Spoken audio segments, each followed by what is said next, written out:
This is What a week. What a week. PoliTricks. Eta. Grand. Good. Welcome to another episode of Wow, What a Week. Hashtag PoliTricks with Fresh and Botsang Modimowame Moiloa. Botsang. Yes, Fresh, I'm Grant, I'm good. I hope the viewers and friends from all over the world are good. It's freezing, so if we quit before the normal 1 hour today, they should understand it's very cold, bro. My feet are... Yes, sir. And hopefully you enjoyed our little sit down with Professor Senokwane yesterday. Please keep the comments coming. We love the interaction, your opinions, your views. If you disagree, that is also most welcome. So please continue to interact with the episode. Yes, bro. Yeah, it was epic with Professor Senokwane.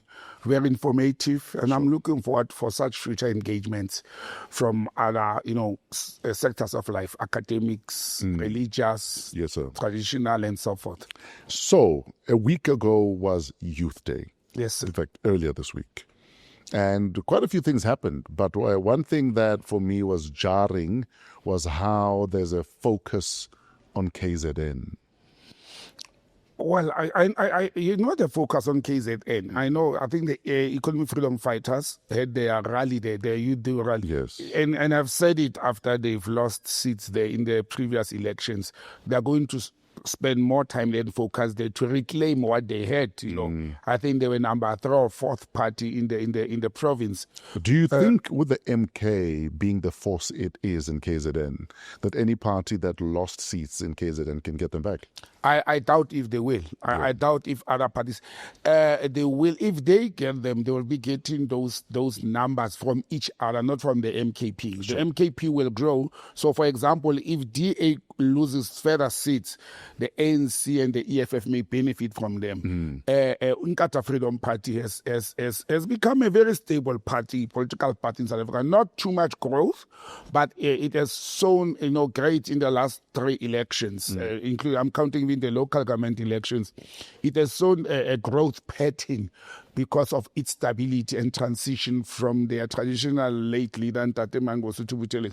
But there's a challenge. There's also now, parties like Action SA as well as Patriotic Alliance. So the EFF is going to keep on knocking at provinces or regions where they had lost in the last elections. And condolences to the EFF, some youth members were involved in a tragic bus accident. Yes, condolences to them. They've lost quite. The last time I checked, it was about 10, of their members, and 4 were still very critical in hospital. Very tragic, especially for young people. Yeah. The MK party launched their youth league. What are your thoughts? Well, look, Tato, I think it's a good move in the right direction. The politics of this country are now becoming easily graduating to be dominated by young people. Even new political parties led by elderly people like Gated McKenzie of the Patriotic Alliance and Action SA leader. They are not that old. It's not that old generation of Robben Islanders and people who went into exile. So investing in youth and having the youth wing or the student wing will aid political parties, but also to bring the youth into the fore of politics in South Africa. That youth activism. I watched the launch of the Umkhonto we Sizwe Party Youth Brigade or Youth Wing, and to my surprise, they said nothing and absolutely nothing about, normally political parties will make reference to the 1976 events and activities and leaders. They shied away from that. And I was wondering why, because MKP has members or leaders from all political spectrum. It could have been dominated by the ANC or former ANC members, followed by EFF, but it has a lot of Africanists inside, people who are being seen as products of the 1976 generation. And I didn't see them mentioning, I think they did it purposefully to say, we are not going to talk history as it is, we are launching our youth brigade. Unfortunate things and utterances happened there as well, from the youth leaders talking about Ilishangani from Limpopo So it brought into social media debates about, we told Umkhonto it's a tribalistic party, that somebody came For context, those that missed it, what happens in this clip? One of the leaders was a Tsonga or Shangaan speaking people. I've learned actually there's a difference between Tsonga and Shangaan. Was a Shangaan speaking person, and as he was addressing the youth league, or purported to be youth league leader, grabbed the mic and said to the people they must allow the speaker because he or she is a Shangaan from Limpopo, so he doesn't know Zulu, so allow him to speak in the language like English. Sure. And that actually captured the minds of the people to say, you see, already the followers or the members, they expected the youth league leader to be a Zulu speaking person. Sure. But this other young guy, I just forgot his name, the rebel rouser, and he squashed that very quickly to say allow him. And again, it goes back to the cultural and the languages. And I think Umkhonto party is also trying to move away from this thing of saying it's a KZN or Zulu founded party, even if it's going to be predominantly that. Like one can sit and say the Patriotic Alliance is predominantly the so-called colored people, the Democratic Alliance is predominantly white people, understand? So it's the challenges that they're going to be facing. But it's a challenge to the economic freedom fighters.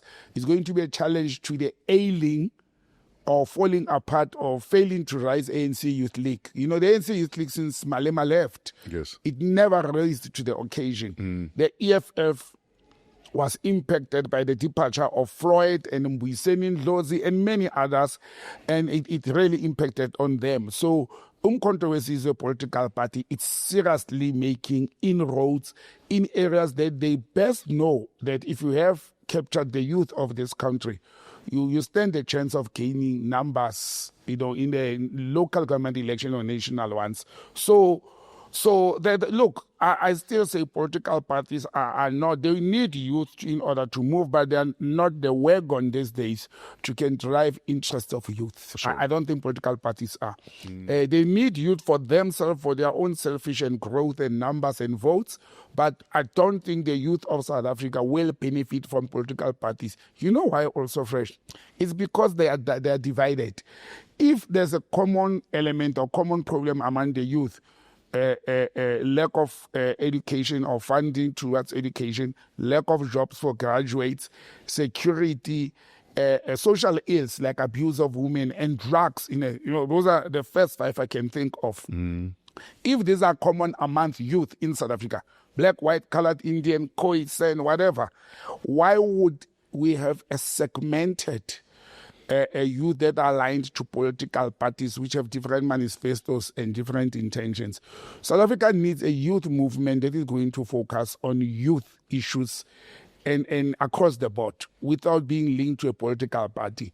And I've said it before, I think this should have been driven from the Department of Arts, Sports and Culture as well, or in collaboration with the Ministry of Women and People with Disabilities.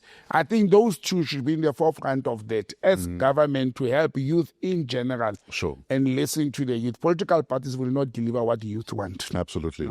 Now, speaking of how certain parties seem to attract certain constituency of people, Liam Jacobs, firebrand of a DA youth. Yes.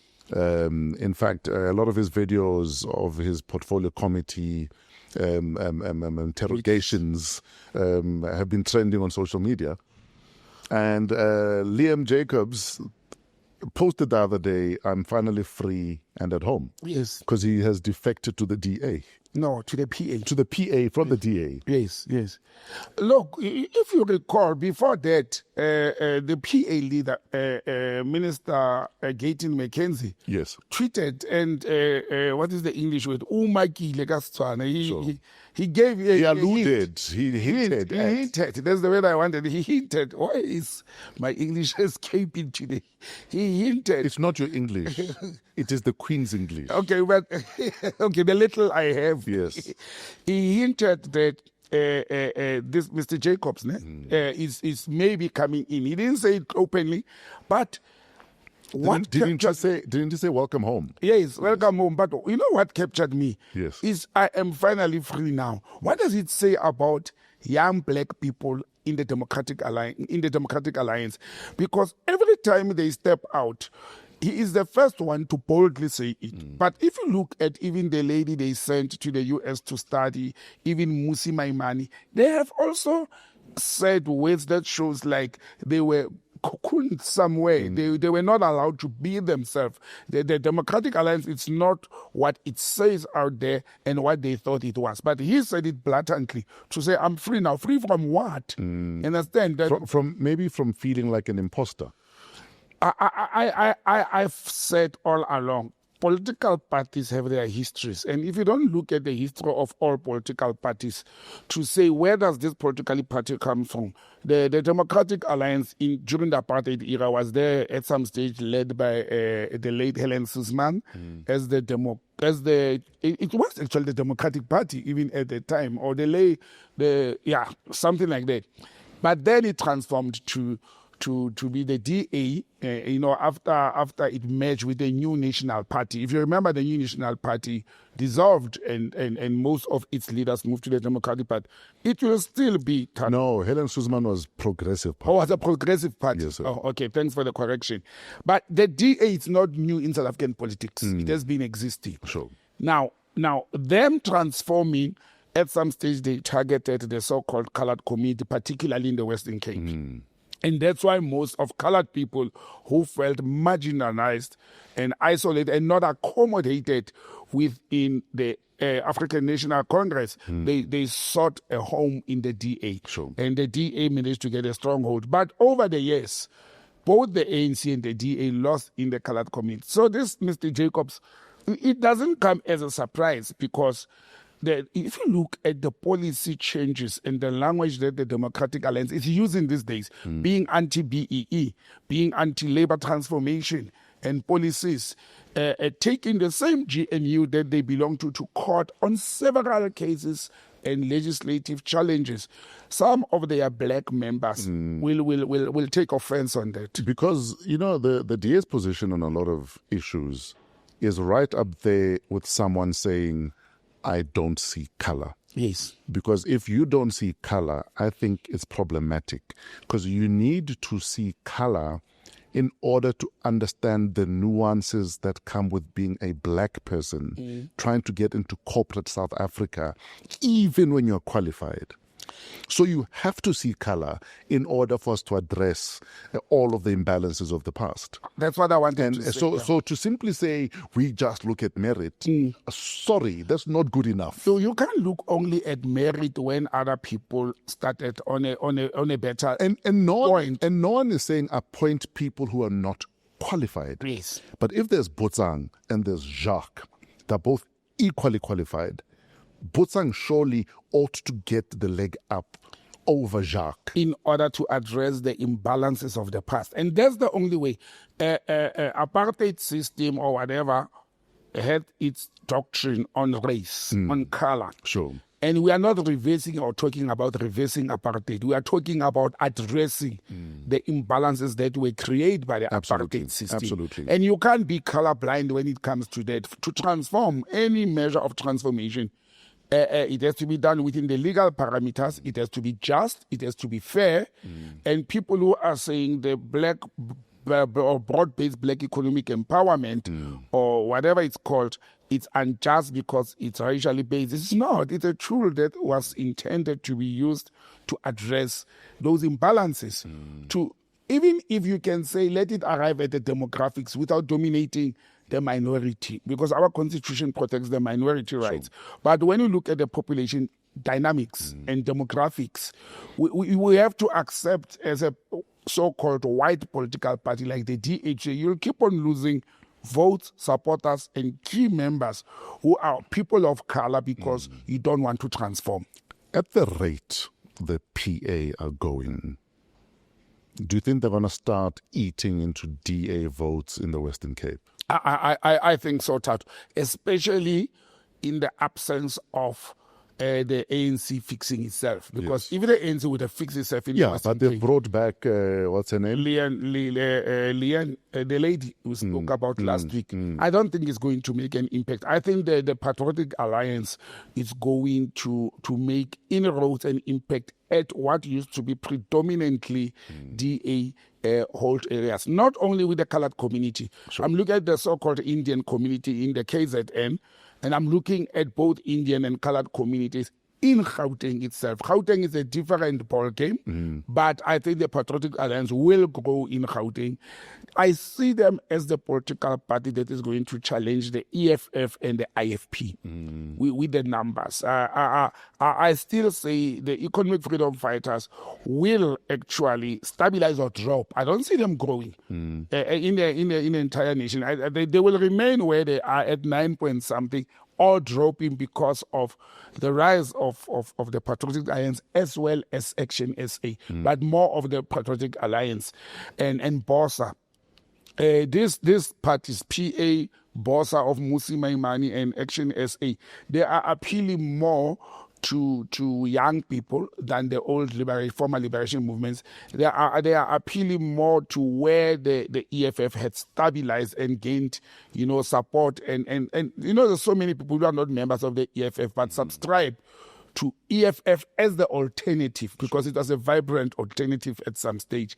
And whether people like it or not, the departure of key political figures from the EFF, in my opinion, it's going to have a serious impact and view of how people will view the EFF. It's going to have a very serious impact.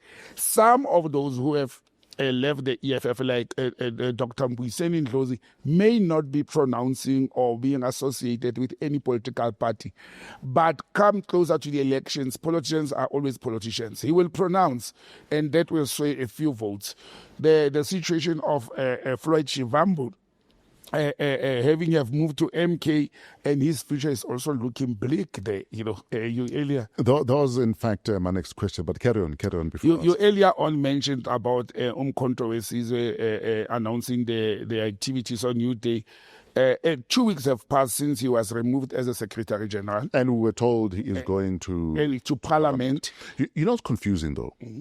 Because 2-3 weeks ago, there were rumors that Floyd is going to be removed as Secretary General. Yes. And then there was an official statement that said it's not happening. Yes. Then it happened. Then a couple of days later we're told, no, he's now going to Parliament. But now in fact, by the time this airs, Floyd would have done his press conference. Yes. Which has been announced with a statement done in 3 fonts. I don't understand why we're not paying special attention to such details. But Fresh, maybe it's a choice of wanting, ever seen legal papers, they've got 3 fonts as well. They've got bold, normal letters and italics. For different You mean emphasis. That was only fonts? It was just 3 different fonts. Look, I saw it. I was focusing on the content. It doesn't sound well for MK and MK supporters. But do you think they care? And do you think they're going to miss him? They should care. So we are predicting what Floyd Shivambu is wanting to meet the media about. Because by the time this airs, he would have done it already. Yes. So what are we predicting? Chato, I don't want to run into predictions. Because Ubaba, this past weekend, said that those who want to go form their own parties can go form their own parties. We don't care. We don't care. And Ubaba went on strategically, indirectly, and lambasting the previous 7. He mentioned we've been through 7 SGs in a year. So it's fine. So it's okay with us. We're not going to let people from outside. Some people are interpreting that outside being from outside the organization formation or outside the province to come and dictate for us. I don't think he will stoop that level. But for Floyd Shivambu to call for a press conference and a very serious purpose, actually I'm thinking of attending it because it's very close to my place. Just for interest sake and to ask difficult questions. I never, after leaving the EFF, ever expected that Floyd Shivambu, being in the Umkhonto party, will leave that party. I expected skirmishes and challenges, especially that he was parachuted into the national command, whatever it's called, and then secondly became a national organizer, then he became an SG. I expected challenges for him. for tribal purposes, for the fact that some people will feel like, but we were, punished and hated and not liked, called names for forming controversies and going with Ubaba. And then you used to be the opponent, and you come and you occupy that. I expected that, but that's part of politics. When you move and you change political parties, especially at a leadership position, and you occupy a leadership position, you must expect such. Sure. But I never saw him coming to say, I'm forming a political party or an alternative. There's two things that I've observed with his statement, the one you call three fonts. One, does not have a name or a logo. It's Floyd Shivambu addressing the media. Absolutely. So are we saying he's leaving the MK? I think he may leave, but strategically, to say, I'm not forming. Let me tell you how Floyd thinks. He's not going to say, I'm forming a political party, because it will backlash. He thinks, and I think he's got enough base support to can form a party. They all think like that when they leave their political parties, all politicians. It will be a political suicide for him to form a political party. That's my opinion. Okay. Because of the fact that Julius is going to gain there. I told you he was opportunistic. He was moving there because he had a position. Now he's no longer having a position. No, but Julius already last week was saying, and I have... Yeah, welcome back. Your position. He said, even your position is still standing. You can come and become the deputy president. Welcome home. I thought that was a joke. That's the first part. I foresee Floyd, and we are predicting, as you said, I foresee Floyd announcing a civil movement. More of saying it's not going to be a registered political party. Isn't that how Bossa started? Yes. You remember how Bossa started? Yes. We are going to be civil or civic organization. We are going to focus on making sure political parties... Of like-minded individuals. I see him going that route, that his henchmen then will... in future convince him to say, you see, we have numbers. You see, you are being turned this into a political party. Do you think he's testing the water? He's testing the water. Because often there's this delusion of constituency that politicians have. Yeah. That they think they're bigger than they actually are. Yes. They think that they matter more in the bigger political spectrum than they actually do. Exactly. And again, the one mistake that people make is to form political parties along the tribal lines. It will work for the Zulu nation because they're big. It will work for Ubaba because it's been across the board in South Africa. You understand? But once people, whether we like it or not, Tato, tribalism is like racism in South Africa. They form a nucleus part of our politics. People will always align better with their own people, and they want to extend it to another people. For many years, the African National Congress that was founded by Zulu people, if you look at the founders of the ANC, they were predominantly Zulu people, until the Xhosa speaking people became and dominated it.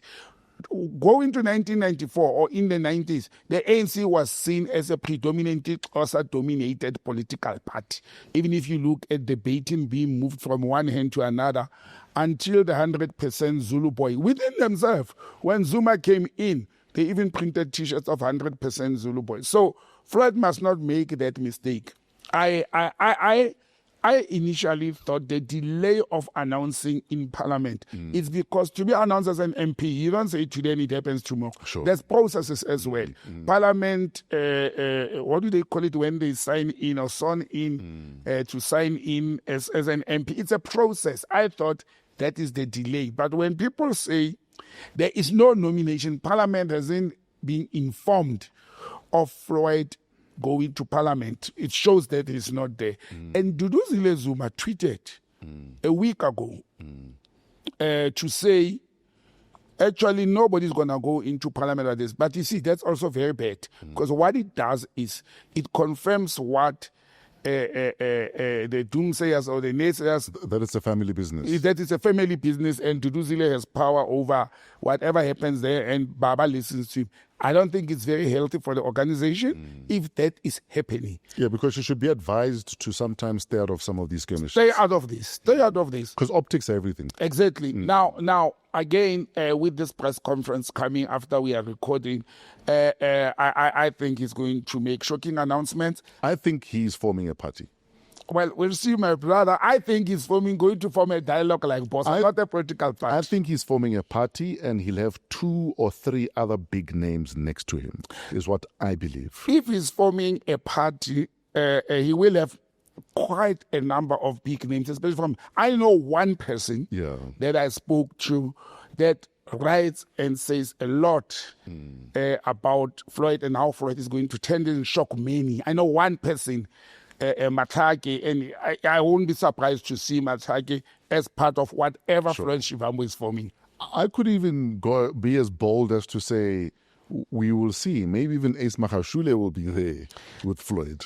I don't know if Ace, after ACT, the political party called ACT, that he formed, had dismally failed. I don't think Ace has appetite for politics. He's too old and fragile. But I also don't think Ace will again go against Jacob Zuma. Because he could have easily thrown ACT into controversies a party, and he didn't do that. So this slap on his face or political face should have not happened. But the other advantage that Ace has at the moment is that the allegations or the case in court about asbestos thing, it's crumbling on the NPA side. So it actually gives him actually gives him some better position to say, you see, my charges were political. I'm back to can reoccupy my position. Exactly. So again, fragmentation of political parties and formations. Another new one may be coming, but I doubt he's going to announce it as a political party. So Colin Malachi, ANC Youth League president, in a Mail and Guardian interview says, Floyd is a small boy. No one cares about him. And Zuma realized it. There's nobody following Floyd. He can do what he wants. He can form his own party. He hates the ANC and the ANC hate him. We don't want Floyd in the ANC. The person we would welcome back is Julius, not Floyd, because Julius has a base, at least. Look, Julius is a bigger name and base and followers than Floyd. He will bring numbers, but those who know the two of them will tell you that Floyd made Julius when it comes to academic and content knowledge of politics. Now, people and youth don't buy content. They don't want to hear philosophies and things that Floyd talk about. I don't think he's a small person. He's very influential. He's very smart. I actually will align myself more with what the ANC leader in the Northern Cape, Dr. Zamani Sol, said, to say anybody who's going to undermine Floyd politically in South Africa will be making a big mistake. But, Tato, I'm looking at politicians and I'm saying these guys are very brave to be changing political parties. I wouldn't be that brave and pronounce it and come out and wear T-shirts after 3 months, this one after. No, it again shows a lack of principle. You understand? Where the wind blows, I'll go. Or where I think there's an opportunity. Even if the policies differ fundamentally, then it means you're not a principled person. I could move easily from one political. I'm a Pan-Africanist. I grew up in the PAC, and it was going to be easy for me to move to any Pan-Africanist organization because the principle hasn't changed. Absolutely. And I say, but this guy, you become a charterist, then you become the DA, and you move from DA to Bossa to MK.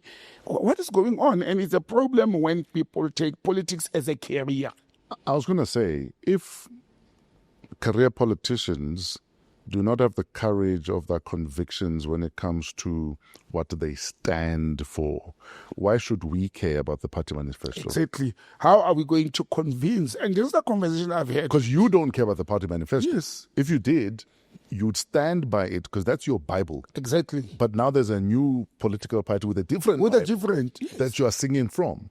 So why should I care then about the manifesto? Because you don't. Yeah, if I'm looking for a job and income, it will be easy for me to join a political party. And I was toying with this whole thing when I saw maybe it's time for me to go into politics. I think it's time. Give my name out, go and be a rabble-rouser in parliament, rattle a few.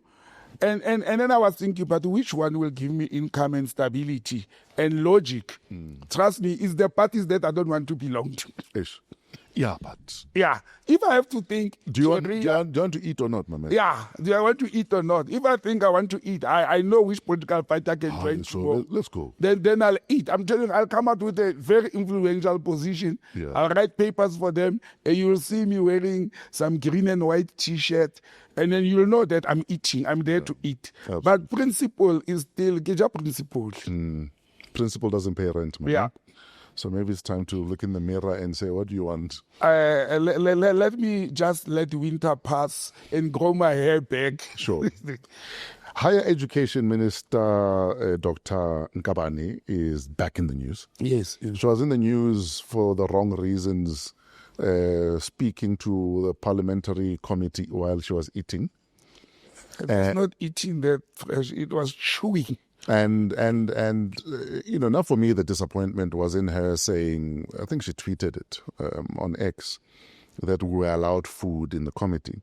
And there's a difference between we're allowed food in a committee and you speaking to me while chewing. Yes. Because how you speak to me, whether you're chewing or not, even if you're chewing gum, says a lot about how you see me or how you don't see me. Yeah. It's a respect thing.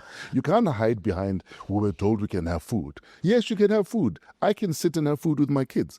But they're not going to eat, like chew and talk to me at the same time. No, but she missed the plot. She missed the mark. Respect. She missed the mark. And to wait for the fallout, and then only then you want to apologize. No. But I was not even aware that she's a doctor, because I've long confessed that I've never known that woman until this portfolio.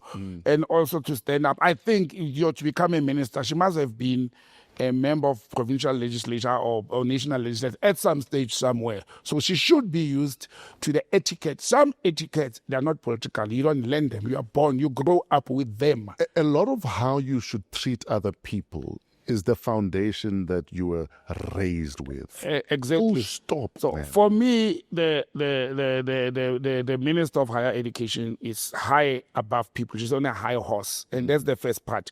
Her personality traits and conduct and ethics are a problem. Now, it's hardly a month that she was in the news for wrong reasons. That committee that appointed chairpersons of what you call them, of the sitters, yes, and boards of the sitters, it was a problem. She went back, or she was sent back by a portfolio committee of parliament to fix that mess. She's back in the news, back in that committee with more mess than it was. In fact, the DA says that Dr. Nkabani misled the committee when she stated that all members of the Sector Education and Training Authority, SETA, board chairperson selection and evaluation panel were independent. Yes. So she lied about that.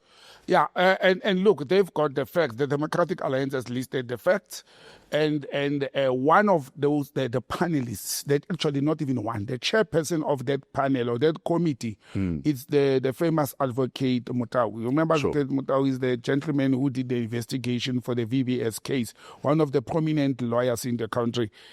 Is apparently, and in inverted commas, according to the minister, the chairperson of that panel or that committee.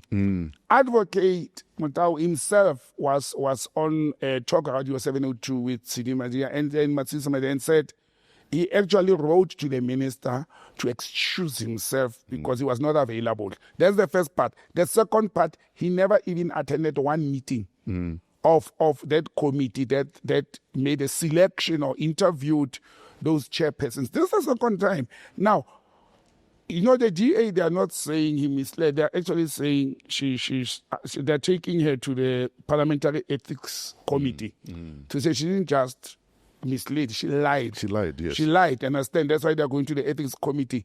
It's going to be very problematic for Mr. President Ramaphosa to continue keeping this lady in the cabinet after 2 or 3 serious mishaps in that portfolio, and you drag the names of prominent people into that whole process. But some of the members of that committee, one is a DDG in that department. How can you say They are not, what is the word they use? They are not. Independent. They are independent. In fact, DA committee member Karabo Kakao said that 5-member panel had people who were former provincial NC Youth League leaders, as well as a current advisor to the minister, Nelisiwe Semani, Yes. who is chief of staff in Nkabane's office. Yes. You see, that's a problem. Okay, I will have a problem with the DA saying 5 of them are ANC Youth League. If that's the only reason, it's either here nor there, because people belong to political parties. But you're hiring from your own office now. Yeah, but from your own office, that's not independent. To take your chief of staff and your DDG, it says you still want to control that committee.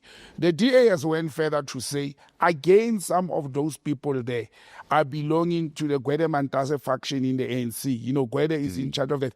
I was thinking, Tato, why is Gwede's name keep on popping up in this portfolio? I honestly was I was trying to be the devil's advocate to say, what does the Minister of Minerals and Energy has to do with education suitors? Why? And look, Gwede Mantashe is very smart. He's a very smart politician, seasoned and old.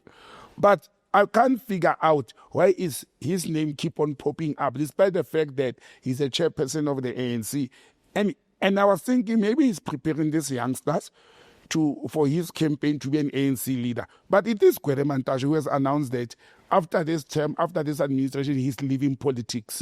So what campaign does he still want to do? Why is he placing people into those key strategic positions? But for me, regarding Minister, is it Ndamane? Minister Ndamane, Dr. Nkabane. Nomuhle, the same Minister of Higher Education. Yes, Nkabane. Look, Chato, and I'll say it blatantly, that lady does not deserve to be in the executive authority of this country. And she is messing up with one of the key important ministries of this country. Even if we cut cabinet, the Ministry of Higher Education will always be there, or Minister of Education combined. I prefer the separated one of education and of basic education of higher. And she's messing up. She's wrongly placed, but I don't think she's a cabinet material. And you know what it does to the ANC, sadly? It makes people to paint the ANC with the same brush and a bad brush. To say, you see, even the young ones they are bringing up, they are equally corrupt and incompetent like the old ones, because we had banked as a nation on the ANC bringing young people like her, like Mamuluku Kubai, like Ronald Lamolas of this world, because they are the youngest they've ever brought in. And now if they are conducting themselves with I don't care what happens, I don't care who says what, because that's her attitude. She doesn't care. She just, how do you go and present falsified information and you think you can get away with it when you've got watchdogs like the Patriotic Alliance, Action SA, the Democratic Alliance, Umkhonto is an EFF, who are like walks in this whole thing. They will watch what ANC leaders are doing. I don't know if they are forgetting that the DA may be their member in the GNU, but the DA is actually the number 2 party in the country that is going to look at growth. Sure. And she's actually a disappointment.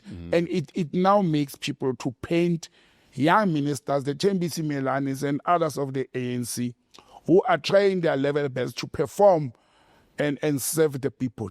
Sure. You know, and it's unfortunate, but my call is President Ramaphosa must reshuffle the cabinet. We know he's not good in doing that. He may finish this whole term without reshuffling, but it is a minister from his party in this instance. Sure.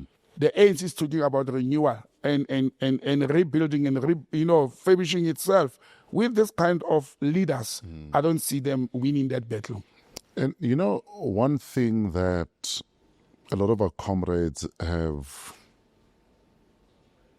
failed to do is perception management. Because even in situations where what you're doing might not be illegal or you're not breaking any law, but what picture are you painting? And in politics, you have to care about the perceptions that you're putting out there. Perception management should be right up there.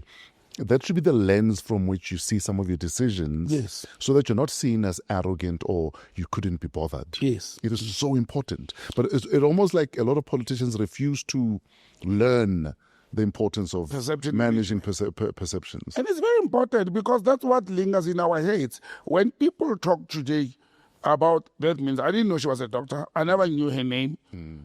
What comes to my mind when I think of her is that bright, beautiful, colorful jacket and a chewing gum. Sure. Understand? She failed to manage that. And look, I'm politically astute. I've informed politically. But that's what comes to my head first. The nice hairstyle, nice jacket, and a chewing gum, and an arrogant minister.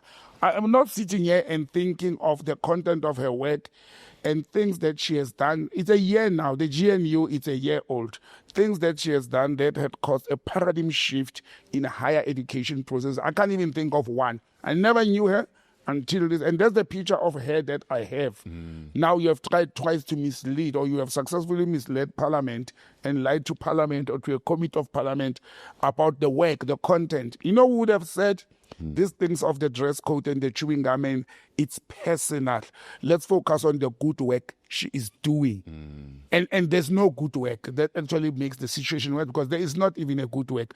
But this is where you need decisive leadership. Sure. The comrades that you talk about in the ANC, they are not only failing to manage perception, they are also failing to call each other out. It's not even an ANC thing. I think generally politicians almost fail to care about managing perceptions. But to even call each other out, to say, comrade, can we talk? Yeah. Why, don't even wait for the president. Yes. If we are going to continue this way, you are bringing the organization to disrepute your own personality. Yes. And your own career as a politician is going to be tainted with this whole thing. They're failing each other. But again, it goes back to the jealousy and the factions amongst people in political parties, particularly the ruling party. And it's not only factions. The Umkhonto has factions. The Democratic Alliance itself has factions. It's becoming clearer and clearer that these challenges are everywhere. Keep gang. Sure. They're ganging against each other, and they want to convince us to vote for them, to belong to those parties, and while they are segmented themselves. Sure. Let's move to another department, Department of Justice. Yes. So outgoing NDPP Shamila Batoy, about a week ago, alluded to the fact that the NPA are losing a lot of cases, or cases are being thrown out because there's been an infiltration, was the suggestion. She even used another word, not only infiltration, that's sabotage. And sabotage. Yes. But now Justice Minister Mamuluku Kubai, she's married now almost. I don't know, she didn't invite me. No, because I think her surname changed. I think there was a double barrel surname now, if I'm not mistaken. When? I'm not sure. That's why I'm asking. She's your friend. Tell us. That's why I'm shocked. Let's find out from Google. Hey, you are being, what does Keleto call Tato Ngozi? No, man, I'm sure there's a... Remember she was married before. Well, Mamuluk is going to ask me, why were you guys discussing me? Remember she was married before. She went back to Kubai. She used the double barrel surname. No, but... The new one. I'm sure there's a... Tato, you wish Mamuluku to get married. I even got the invitation to go and have cakes. Okay. Yeah, but nonetheless. Anyway, so she says she wanted to clarify the infiltration statement. Yes. And the fact that it's not infiltration, but rather like any other sector of the community in the country. Yes. The rotten apples. And corruption. And corruption. Yes. Is how she is reframing it. But she's also saying there'll be lifestyle audits, though, within the NPA to make sure that nobody is busy come shiga. Yeah. Look, I think Minister Kubai is downplaying or is being political and academic and diplomatic about the whole thing. That there may be a sabotage or infiltration within the NPA. I think she's downplaying it and she's being political about it. If the head of the NPA, Shamila Batoy, says that what they should have done, because remember, Shamila Batoy asked for a meeting with the president. Sure. After saying that, what the president and the minister, who are political principals of the NPA head, they should have asked her to provide information, because you can't just make such allegations openly. you must have done some homework, some research, and you've got tangible, matters at your hand that you need to be investigated. Who are those people? How do they do it? What has been the pattern? We know the pattern of NPA has been generally losing cases, most probably or most importantly, prominent cases or the so-called prominent cases.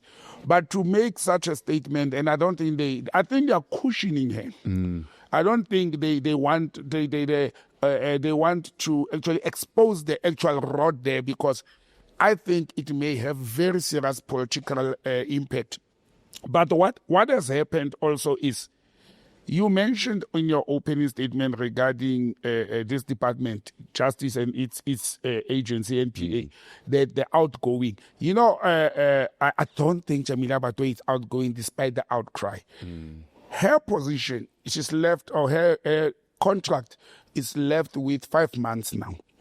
And it is the president's prerogative, and it's allowed in the NPA Act as well as the Constitution, that the president may actually extend her term with, I think, another 6 months up to 2 years. It's up to the president to do that.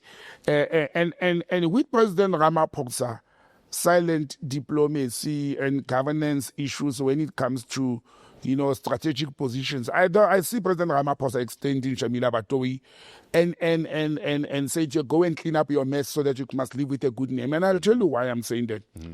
I'm looking at the presidency, and you know how long it takes to recruit the director of public prosecutions. It's a very lengthy process. It will not happen in 5 months. It can, but in this country, we have seen it. It will not happen in 5 months. That's one of the reasons. The second reason is the president is too silent. He didn't even give us feedback of his engagement. There's been a public outcry, an outcry from political parties, even from civil society organizations like AUTA, like the AfriForum and Black Lawyers Associations and so forth. The president is silent about it. The third element is Minister Kubai, in responding to those allegations, she did something as well. She also announced that they are having now what Shabil has been crying about from the very beginning, more resources. They are now talking about increasing the number of prosecutors available to can speed up the cases. Why now? Why are they doing it in the last minute? It's not even the last quarter of Shamila Batoyi's term. It isn't the last 5 months. It's not even a quarter of the term. They are doing it in order to cushion her and to shield the whole thing. So giving your prosecutors support structure and more resources in the last 5 months, what does it say? So for me, it says they still want to extend her term so that she must clean up the mess she has created instead of abruptly replacing her at the moment. Sure. And you also mentioned that the Minister of Justice and Constitutional Development has announced on the lifestyle audit. Good move to Minister Kubai, the presidency and the NPA. Very good move, long overdue. There has been loss of cases. There have been court dockets and documents disappearing. There's been unwarranted delays. There's been laments from both the public as well as the legal fraternity to say something does not add up with what is happening with our prosecuting authorities. Understand? And one of the things that those who are in governance will tell you, in order to can monitor and all that, is to create that wing and that arm that says, let's monitor the lifestyle of court officials, of NPA officials. You understand? Are they living within their means, their lifestyle audit? And I think it's a very good move. It's long overdue, but it's being done at the moment. And I think as a nation, we should support that move. Because once you see that Botsang is earning R1 million per annum and suddenly he's driving a Ferrari, then you can do a lifestyle audit. Maybe he's using all his money to pay the Ferrari. He sleeps in a backyard room. It's okay. But do a lifestyle audit. Sure. And this lifestyle audit, I pray and I hope it is not going to be racially based. To say black people live large. Because we live large, we show off. As if black political office bearers or people, black people in strategic are the only people who can be corrupted. Sure. And be thugs. We don't think that other people or population groups cannot do the same because we are opulent. So it creates an impression that we are corrupt because we are generally opulent people. And some people will stand up and say, actually, opulent people are mostly those who didn't make their money genuinely. Maybe that's the case, but I disagree that's actually the fact because it depends on people's lifestyle. Sure. I've got a very opulent brother, and I'm the opposite of him. You understand? And he will go and spend money to buy shoes for 20,000. I will never even buy a pair of shoes for 4,000. Never, not in my lifetime. So it also differs. But lifestyle audit does not say people are guilty. Sure. It says let's check if you are spending what you have. If you spend a little bit more, you should be able to tell the state where did you get the extra money. Absolutely. And I think the ministry is on the right track. Yes, sir. Can we go to prelude to World War III now? Is it just me who thinks we're living in the wildest times in the history of this planet? And I think also in the history of this planet, I've never seen as much gaslighting as what is happening in geopolitics right now. The fact that the EU or NATO are standing up and saying, we stand by Israel's right to defend herself. Defend herself from what? When she went and bombed another country. And again, giving a middle finger to every possible UN convention. I wanted to say that disregarding UN conventions. But the AU, not the AU, the EU can stand up and say, we stand by Israel's right to defend herself from what? Well, look, once you start a war with a person that you undermine and you think you've got the support, because that's what Israel think. I said to people, this is a US war. Israel is a proxy to all these wars, and they're involved in every war, even the Ukraine-Russia war. Israel is directly involved there. And that was the big argument that a lot of people have made, that Israel are saying that Iran pose an existential threat to us. Yes. The one country that has bombed 4 countries in that region. Exactly. And destroyed Palestine completely. They are the threat, Mus. They are the threat. But I still say I have no intentions of getting the USA visa, so it's okay. America is behind this whole thing. America is the threat. That's why on daily calls between Trump and that I never thought he's a warmonger, but he's white and he's a Republican and he's an American. And he doesn't like black or brown people. Yeah. So the fact that Israel can pick up a call, or Netanyahu can pick up a call and update 2-3 times a day Donald Trump and say, be ready to support us. Actually, Netanyahu even said, Iran is a threat. Iran nuclear capabilities are the threat to the American people.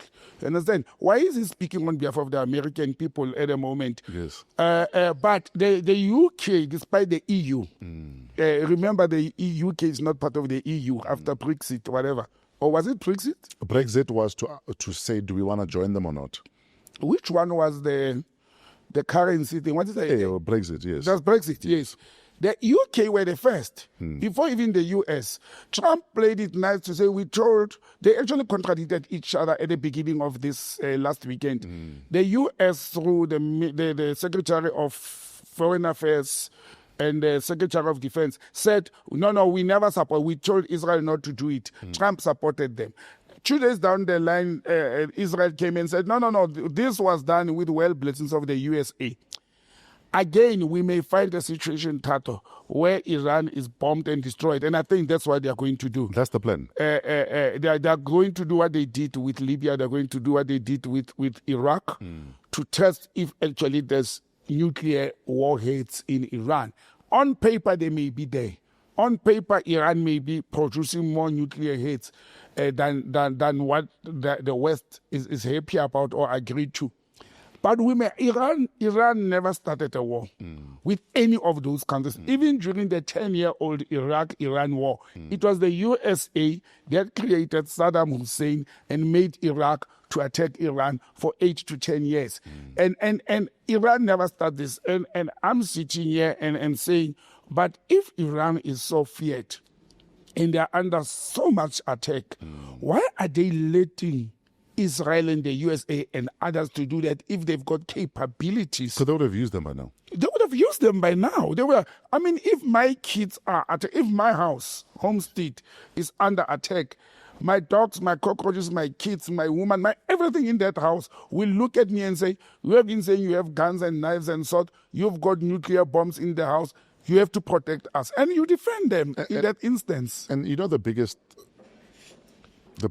irony, and I think the most upsetting thing about what's happening here is how Israel have never allowed themselves to be held to the same standard that Iran is expected to uphold. To uphold, yes. Like nuclear non-proliferation. Iran signed. Yes. We want to inspect your sites. Iran agreed. What do you call it? The ITOM, what do you call it? The International Energy on yes. They've always allowed them inspections. Israel have never agreed to non-proliferation. Israel have never agreed to site inspections. They will never even say how many nuclear weapons they have. They have, yeah. In fact, speaking of Iran's threat, 1992, Netanyahu says Iran is 3 to 5 years from being able to produce a nuclear weapon. This is 92. 95, Iran could have a nuclear weapon in 5 years. 2002, Iran is a few years away from a nuclear bomb. 2009, he tells the UN that Iran is close to a nuclear weapon. 2011, Iran could have a nuclear weapon in a year. 2013, Iran is a few months away from having a nuclear weapon. 2015, Iran is on the brink of having a nuclear bomb. 2018, he has documents showing Iran has a secret nuclear program. 2020, Iran is close to having a nuclear weapon. 2022, Iran is on the cusp of having a nuclear weapon. This year, Iran is days away from having a nuclear weapon. Let's attack them. And there's a pattern here. And it is Israel consistently being the monitor and the principal and the reporter of the activities they are assuming about Iran. And Iran has, according to the records that we have, has always been compliant. Not even once did Iran refuse, what do you call that agency, ITEC or something there? There were atomic agents. Atomic agents, yes. Not even once have they reported that Iran has shifted weapons, have refused them entry and inspection. And why focus on Iran only when there are other countries that have signed that non-proliferation treaty, like Russia and the UK and all that? And China, we still have China as well as North Korea sitting with nuclear heads or nuclear arms and production and so forth. And nobody is doing them what they are doing to Iran. It's a very sad state. Tato, you know what's my fear? My fear is not World War III. Because I think the Iranians, being the Arab people or Muslim people, they value life a lot, their life and their citizens, and they've suffered. If you know history, that country suffered a lot. And I don't see them retaliating in a manner. Look at how their leaders have been wiped off since the Americans killed with drones their former military commander. I think it's a year or two ago.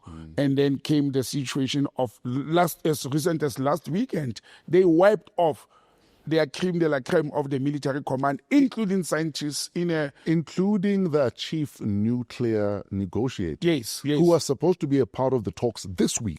Yes. And they get killed. And this country is still restraining itself. We must give Iran credit for that, for restraining themselves, because if they have those nuclear heads, send them to Israel.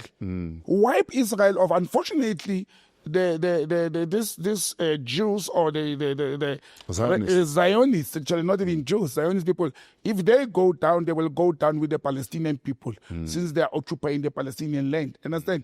But Iran has not responded. I know there's been missiles being sent there. I think they say on Wednesday morning they said they sent a hypersonic missile. Yes, without destroying lives. They destroy buildings. Israel is not reporting. At some stage, it was 81 people killed in Iran at the beginning of this, and 4 in Israel. And you look at the numbers. Let it not be about the killing, but what has happened also, and I've learned reliably that what made Israel very successful in bombing that nuclear plant and military barracks or headquarters of various military, it's because the infiltration that Israel has, the Mossad has inside Iran. And if you look at the history, one of the things that Israel succeed in with regard to military attacks is the people who are carrying passports or who are seen to be citizens of a particular country while they are the spies of Israel. So they will have people inside the central command of a country, in Iran in this instance. I even saw President Trump tweeting that the Iranian air defense system has completely collapsed. And if he wants, he can even shoot and kill the leader of... He said your so-called supreme leader. Supreme leader, yeah. Already you can see the level of respect. Of respect they have, you understand? I mean, why would you want to kill a man who has actually held the Iranian people backwards to say, let us not be like them. Let us not attack back. Let us not retaliate. We have more to lose. They want to defocus our attention in building our... That supreme leader of Iran has actually stopped a war, and a very serious war, by commanding his people very well. You know, for me, a leader is a leader who saves lives, who says to people, we are capable of, or we are said to be capable of sending a nuclear warheads to any other country. But let us not do it for peace sake. Let us go to the United Nations and knock on their door to say Israel is misbehaving. Sure. Again, I've said it over and over. The United Nations is a toothless dog. Israel is breaking the law afresh while they are still having a case led by South Africa in front of the ICC and the ICJ. They've moved on to another country, start bombing another country. I've heard China, Russia, and obviously North Korea. Even President Putin said if the UK and others and NATO are going to be attacking Iran with Israel, they must not expect a country like Russia to fold its arms. And I think for me, that's probably what upsets me the most about everything that we're seeing unfold in front of us. The fact that there is clear injustice and majority of the world are just sitting and watching. Well, whose majority? It's majority of those with nuclear. I mean, South Africa is quiet, and South Africa cannot talk now. Else, look at what we are doing. We are quiet. We are silent. We should have been using this opportunity to say, the World Court of Justice or criminal, you see why we brought this matter in. They're doing it again. They're breaking the UN Charter. They're breaking conventions. But we can't now because we want President Trump to come to the G20 talk show in South Africa. Was it not last week at the Security Council where there was a proposal for a ceasefire in Gaza? In Gaza, yes. And America vetoed it? Yes.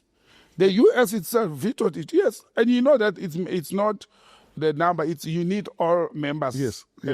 5 members. And the fact that we are still there, where there are 5 countries or however many countries that can decide that majority that want things to be done the right way can still be vetoed, says to me the system is broken. Yeah. And why is that system still allowed to happen? Why do countries or member states like African Union, represented by South Africa, led by South Africa, they still forms part of that nonsense. When actually they are away, they look at them and say, because if we're just there as Bodaki, really kapile, then why are we attending this party? Exactly. And that's why I said our efforts to take Israel to the International Court of Justice and the International Criminal Court, it's a worthless exercise. I'm glad it's it worthless. happened. I'm glad we did it. Let me tell you why I'm glad it happened. Someone needs to stand up. And I'd rather we are on the right side of history as the ones that cared enough to stand up and say, come on, guys. Yes. The end results, Tato, I'm glad we did it. I'm glad it has happened and we have gone that far.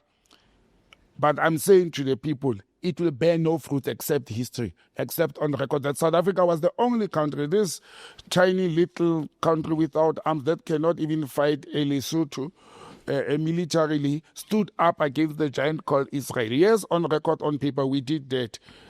For me, I need action. I need things when they happen. I should see action and results. But you see, because of South Africa standing up at the International Court of Justice, and then Israel continuing to say, hi guys, South Africa were right about us, that seed has been planted. You see, had the seed not been planted, you would not have as many people saying it is a genocide. So it was important for someone to stand up. You know, people say I'm crazy. But no, people don't say it. You are crazy. Even you. On a serious note, I'm very disappointed with Iran and other countries. I am for saving lives, but if you kill my children, don't expect me to pray and call Allah and God. I will retaliate 3 times. People say it's a reckless thing to do.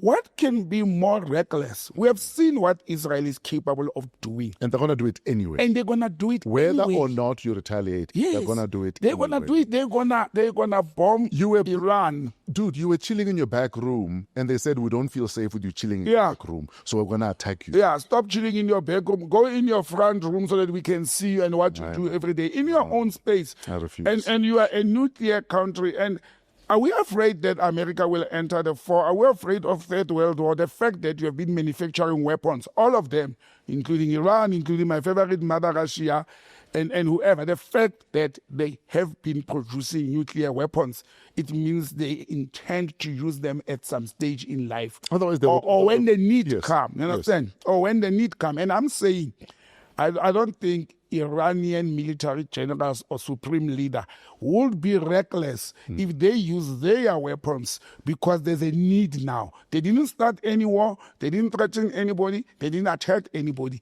They have been attacked. Your defense systems, your airspace defense system, and apparently they even jammed their communication system. That's why they could go and bomb even that facility that was supposed to be the most secured facility after Khomeini's residence. It's because they jammed the system. It was intercepted. It couldn't pick up some of the Israel missiles that were coming. And that's why Israel could fly into the airspace, breaking international laws, flying over Jordan, flying over other countries, sending their missile over other countries. And Iran retaliates. But there's a need now for you to, one, defend your people. And one of the best form of defense in military history, everybody who has been in the military know, is to attack. It's like in sports. One of the best form of defense is to attack.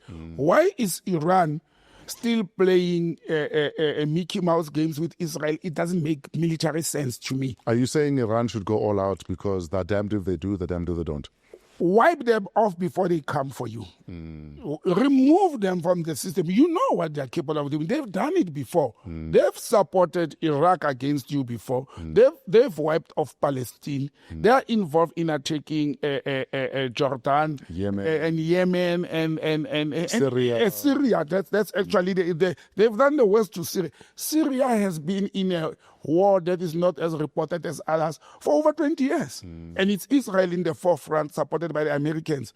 Now, if you are a supreme leader, Ayatollah Khomeini, and you have seen that happen in front of your eyes next door, are you waiting for them to first destroy? You have seen what they've done with Iraq. You have seen what they've done with Libya. Are you waiting for them to destroy